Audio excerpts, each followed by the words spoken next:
Hey guys, welcome back to our channel. In this tech tutorial video, we're going to show you how you can annotate text or add annotations to text in Microsoft Word really quickly. So drop a like and now let us dive into this.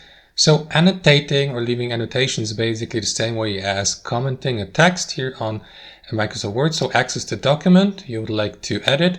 And let's say, for example, I would like to annotate to that part of the text here and leave a comment. All you will need to do, guys, is highlight the given text. After that, switch from the Home tab to the Insert tab here, and from here select comment here in the middle of that tab to insert the comment, and after that you will see that comment box here to the right. So here you may leave your annotation, like for example, I don't know, good work or something like that, exclamation mark, and yeah, simply press or click on that arrow icon here to annotate the comment or to leave a comment. And that's it, guys. That's how it works in practice. I hope you enjoyed this video, got some value from it, and we'll see you next time on our channel.